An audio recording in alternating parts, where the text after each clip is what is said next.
বিসমিল্লাহির রহমানির রহিম। আসসালামু আলাইকুম। এখানে একটি আনফিনিশড ওয়ালে টাইলসের কাজ চলতেছে। আনফিনিশড ওয়াল বলতে এখানে শুধু ব্রিক ওয়াল এবং আরসিসি সারফেস আছে। তো আনফিনিশড বলতে এখানে বোঝানো হয়েছে ব্রিক ওয়ালটা আসলে প্লাস্টার করা না। ব্রিক ওয়ালটা তার ন্যাচারাল যেভাবে থাকা সেভাবেই আছে। সেই ওয়ালে টাইলস লাগাতে হলে আমাদের বালু এবং সিমেন্ট দিয়ে একটি মশলা তৈরি করে সেই মশলা দিয়ে টাইলসটাকে ফিটিং করতে হয়। সেই মশলাটা কিভাবে তৈরি করতে হবে এবং কত অনুপাতে তৈরি করতে হবে আমি সেটা দেখাবো। তো আমাদের ফ্লোরেও আমরা টাইলস ফিটিং করে থাকি। সেই ফ্লোরের টাইলস ফিটিংয়ের রেশিও এবং পদ্ধতি, ওয়ালের টাইলস ফিটিং এবং রেশিওর পদ্ধতি দুইটাই আলাদা।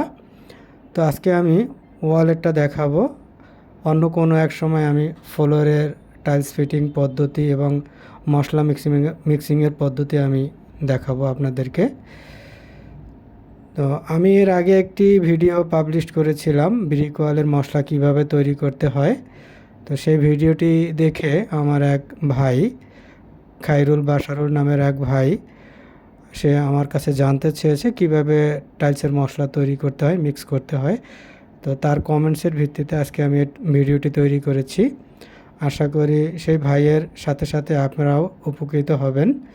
তো চলুন কিভাবে ওয়াল টাইলসের মশলা তৈরি করতে হয় মিক্সিং পদ্ধতিটা আমরা দেখে নেই।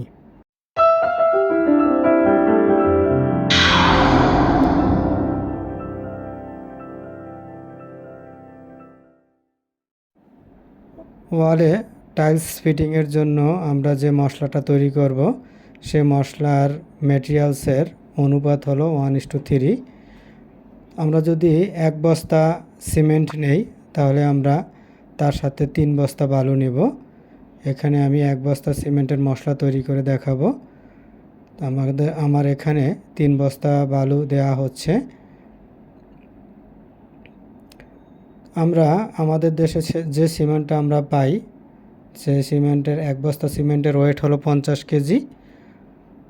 তো 50 কেজি বস্তার সিমেন্টের ভলিউম হলো 1.25 সিএফটি, এটা আমরা জানি।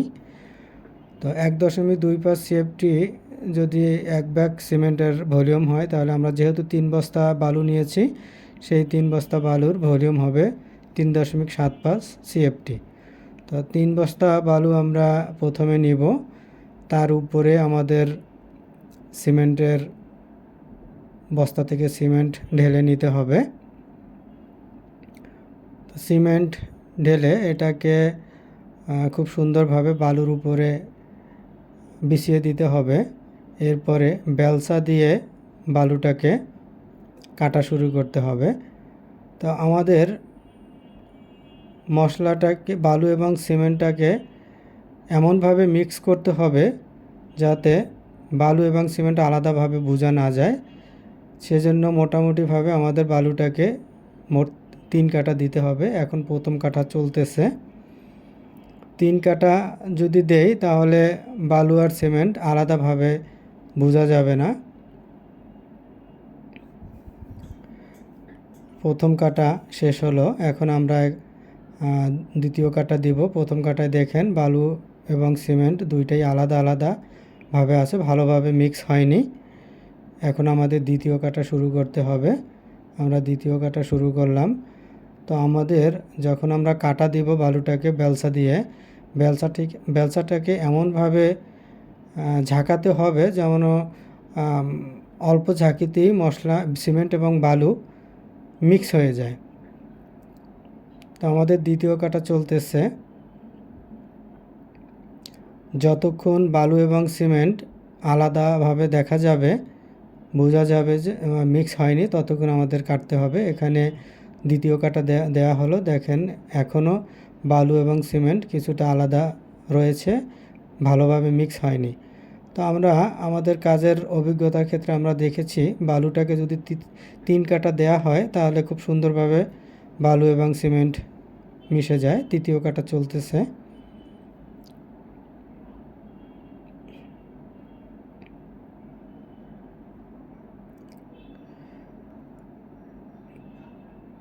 তৃতীয় কাটা শেষ। দেখেন এখানে বালু আর সিমেন্টটা খুব সুন্দরভাবে মিশে গেছে। বালু আর সিমেন্ট আলাদাভাবে বোঝা যাচ্ছে না। সিমেন্টটা বালুর সাথে খুব এমনভাবে মিশে গেছে যে এর ভিতরে সিমেন্ট আছে এটা বোঝা যায় না আর কি আলাদাভাবে। তো এখন আমাদের এটাকে পানি দিতে হবে। পানি দিতে হলে বালুটাকে চারিদিকে ছড়িয়ে পন্ড আকারে তৈরি করতে হবে। ভিতরে একটা গর্ত করতে হবে, সেই গর্তের ভিতরে পানি দিতে হবে।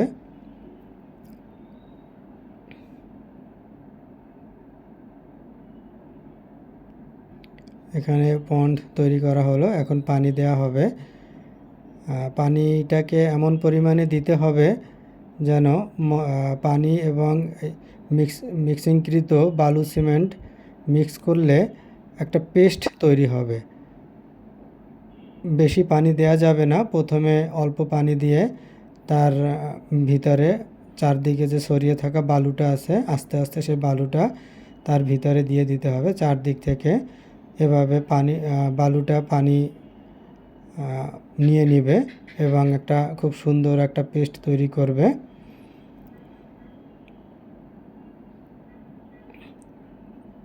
তো এইভাবেই বালু এবং সিমেন্টের মশলা তৈরি করতে হবে এবং পানি দিয়ে কাজের উপযোগী একটা পেস্ট তৈরি করতে হবে। আশা করি ভিডিওটি আপনাদের অনেক উপকারে আসবে। আমার চ্যানেলটি অবশ্যই সাবস্ক্রাইব করে দিবেন এবং পাশে থাকা বেল আইকনটি ওপেন করে দিবেন। পরবর্তী ভিডিও দেখার আমন্ত্রণ জানিয়ে আমি আজকের মতো এখানেই বিদায় নিচ্ছি। আল্লাহ হাফেজ।